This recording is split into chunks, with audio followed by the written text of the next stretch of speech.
as I think you are intended to in this book. It's written in the first person, I. Does anybody else find it disturbing? Yes. Yes. Do we know why? Anybody know why? Well, it's utterly uncompromising, isn't it? It points the finger and says, you've been weighed in the balance. There's no getting away from that, isn't it? Talking to you. Requires work and change, which is something that personally, I only do when I have to. Back to the wall job, isn't it? Yes, I mean, I think that the afterword, which we read first, is just so clear, isn't it? It says, you are required to say yes to all those things to which you normally say no. And when I saw this chocolate biscuit half eaten in my hand in the interval, I thought, well, isn't that interesting?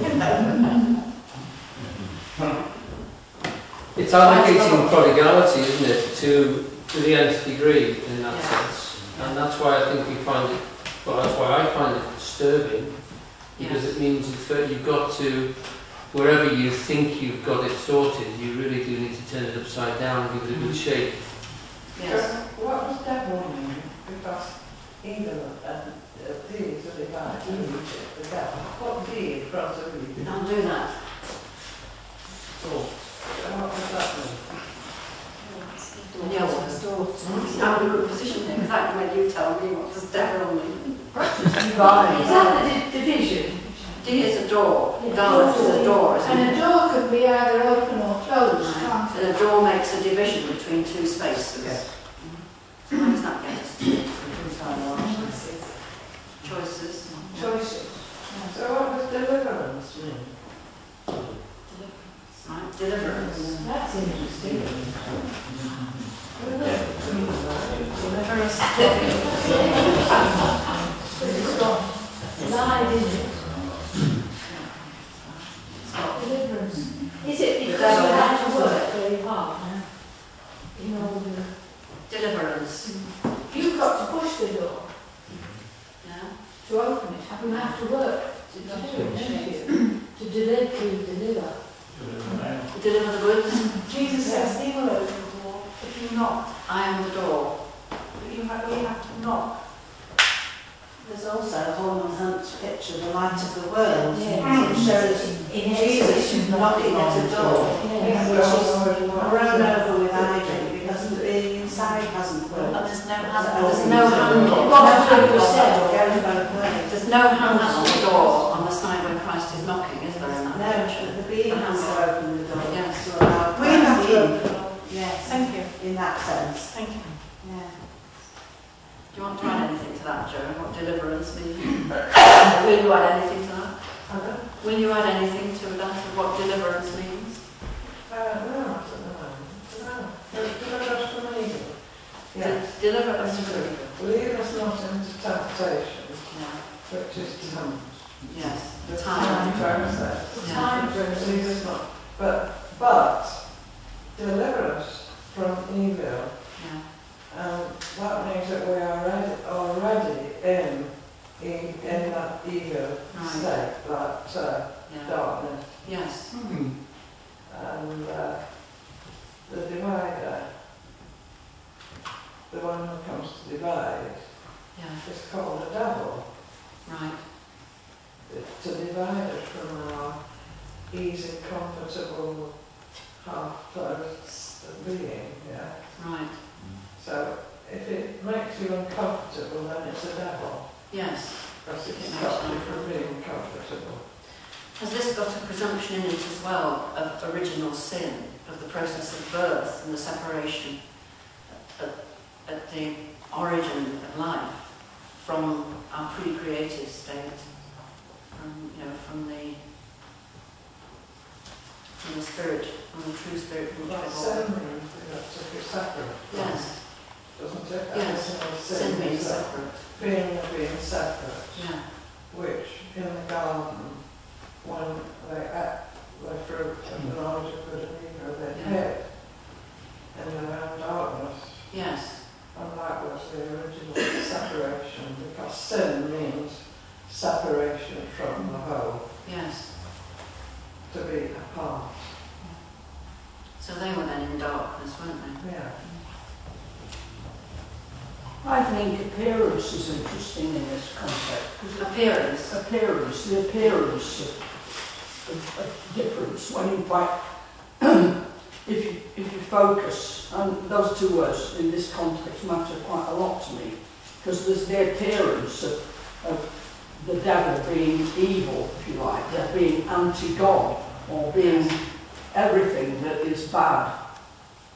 And the assembled lot, they do what Eugene used to say, it doesn't matter what you do, as long as you don't sit on the fence. Well, they're all sitting on the fence, aren't they?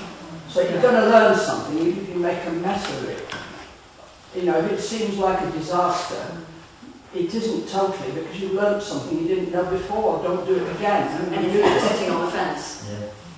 Well, didn't you come off the fence when you decided that you were going to, in fact, be born here? Yes. So You came out of the you already comfort differentiated of the yourself. assembly You bodies. taken the first initiative. The Yes. fact that it's now such hard work that you prefer not to is a bit too late. Well, having sat on the fence when you first read the book on one side and judged the opposition to be somewhat wanting, and having switched sides recently, what do you think of yourself now? Not such a bad person after all. I prefer not to if I can. Okay. I was saying to Samara in the car, this is work in progress. And that's what you feel sorry for, surely. About having read this, it reminds you that you've not really made much progress. And that's if you feel sorry. It's disturbing from our point of view. Yes. It's both encouraging, surely, from the point of view that it says, God, take a deep breath, use your words, get on with it and develop. That's wonderful. Far from being disturbing, it's an absolute total encouragement. Eugene talks about our ability to forget. And if you think of it, at the time of birth, we forget almost completely, don't we, our pre-birth state or our pre-created state. And at different times in life, we have a forgetting process. It's quite difficult if you've had a child to remember that childbirth in detail. It is said that if you remembered it, there would never be any more children born. So we have this ability to forget very cleverly. But some things we can't forget. And I think when you begin to read Friends of the Devil, and certainly if you read that afterward and really listen to it and it hits you inside, you can't forget it again, can you? So it's with you then always. So it creates what's called difference. You touched Zohar on the idea that heaven wasn't what it's meant, what it's put up to be anyhow. It's the opposite. It could be hell. Yes. And I was thinking of a statement I heard where it said, "Good girls go to heaven, bad girls go everywhere." Yes. You have to experience. Yes. But isn't hell another word for light? Is hell another word for light is the question. I'm not answering that one. Is hell another word for light, Margaret? Yeah. You want to work for what? She says, is Isn't hell? hell another word for light? It's what?